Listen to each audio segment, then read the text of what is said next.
alaikum. This is Radio Pakistan. The news read by Hassan Gilani.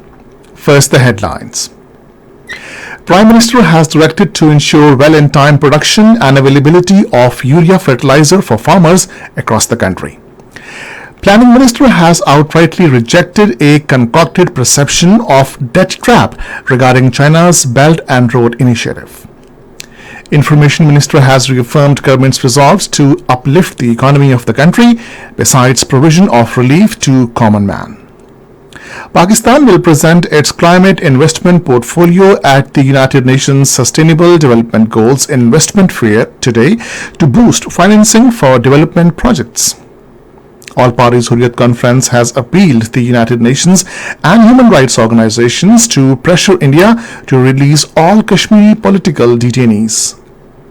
The fourth T20 of 5-match series between Pakistan and New Zealand will be played in Rawalpindi tomorrow. And now the news in detail. Prime Minister Mohammad Shehbaz Sharif has directed to ensure well-in-time production and availability of urea fertilizer for farmers across the country. He issued these directions while presiding over a meeting in Islamabad today regarding availability of urea for Kharif crop and load shedding during the summer season.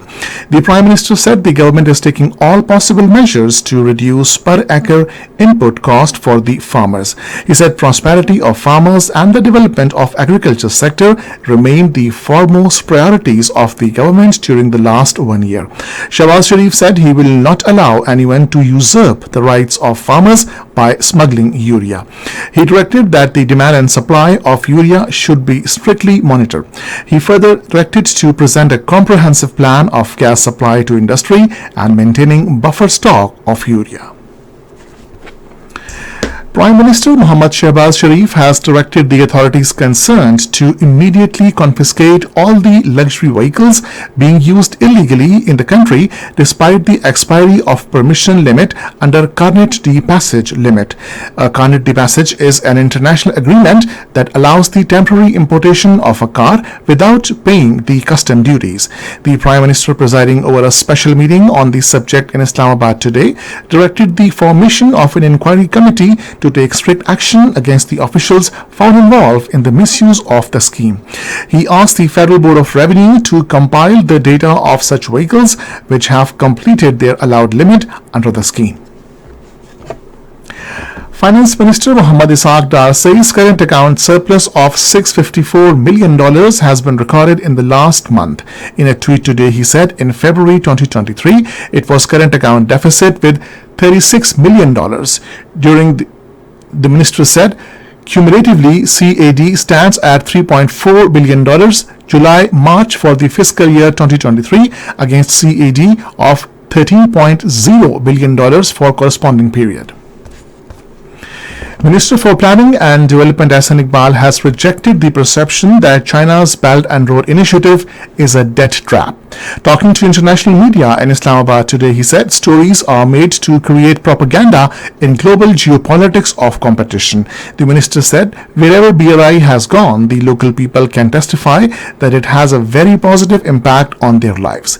He appreciated China for extending BRI to Pakistan in the shape of CPEC that has given Pakistan a great opportunity in areas of energy, infrastructure, telecommunication, industrial cooperation, and in unlocking hidden treasures like the Thar coal project. Ahsan Iqbal said Gwadar Port City is set to become a major trade and commerce hub in the region with its free zone and investment from Chinese companies. He said goods can be shipped to China through Gwadar in almost 1/10 of the distance from the South China Sea. Minister for Information and Broadcasting Maryam Aurangzeb has reaffirmed the government's resolve to uplift economy of the country. Addressing a news conference in Islamabad today, she said the government is striving day and night for economic growth of the country. The Information Minister said the imprudent policies of the previous PTI government pushed the country to bankruptcy. She said PTI government halted work on mega projects and damaged the country's economy and foreign policy. The Information Minister Minister said the incumbent government provided subsidy to the poor people on flour, sugar and other edible commodities. She said 400 billion rupees were provided to BISP and dispersed transparently among the poor. The minister said 1800 billion rupees package was also announced for the farmers. This is Radio Pakistan. Pakistan will present its climate investment portfolio at the United Nations Sustainable Development Goals Investment Fair 2023 in New York today to boost financing for development projects. Assistant to the Prime Minister on Finance, Tariq Bajwa, will deliver the keynote address via video link from Islamabad. The fair provides a dynamic platform to public and private sectors to discuss specific investment opportunities and regulations that support closing the SDG investment gap.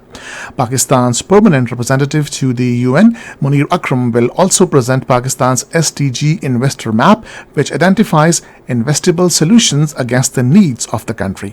The projects include adapting to climate change, low-cost housing construction and microfinance, and the financial services to low-income individuals. Pakistan and Iran have reiterated the resolve to explore more areas of bilateral cooperation and economic connectivity. The resolve was expressed during a meeting between Minister for Human Rights Mia Riaz Hussain Pirzada and Ambassador of Iran to Pakistan Sayyid Muhammad Ali Husseini, who paid a farewell call on him in Islamabad today. The minister acknowledged the services of the ambassador for strengthening bilateral ties in multiple areas between Pakistan and Iran.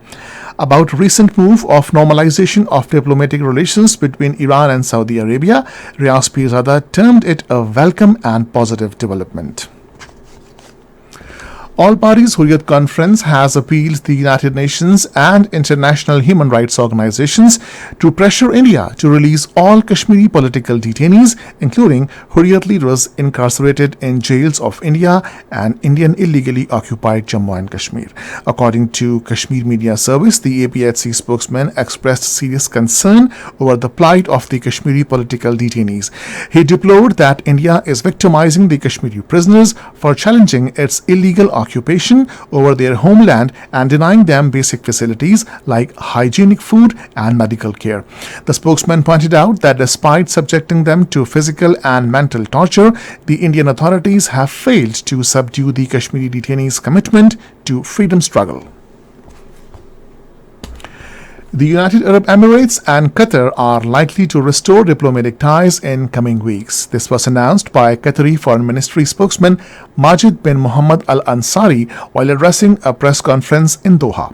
He said that work is underway between Qatari and Emirati teams to reopen their embassies as soon as possible. However, exact dates to be announced upon the finalization of the process. The UAE had cut diplomatic ties with Qatar in 2017. In Sudan, fighting between rival military factions continued on fifth consecutive day today. Gunfire, airstrikes and bomb explosions have rocked the capital Khartoum and other areas. In a statement, the Director General of the UN's World Health Organization, Tedros Ghebreyesus, said the bloodshed has so far claimed at least 270 lives and left over 2,600 wounded. UN High Commissioner for Human Rights Volker Turk said thousands of civilians are trapped in their homes due to intensive fighting with no electricity, food, drinking water and medicine.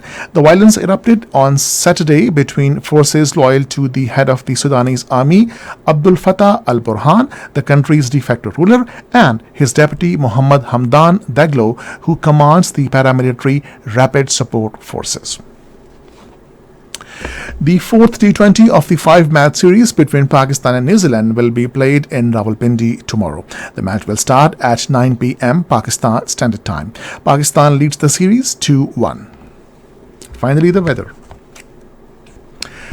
Rain, wind and thunderstorm is expected in Islamabad, Khyber Pakhtunkhwa, Kashmir, Gilgit-Baltistan, Upper Punjab during the next 12 hours.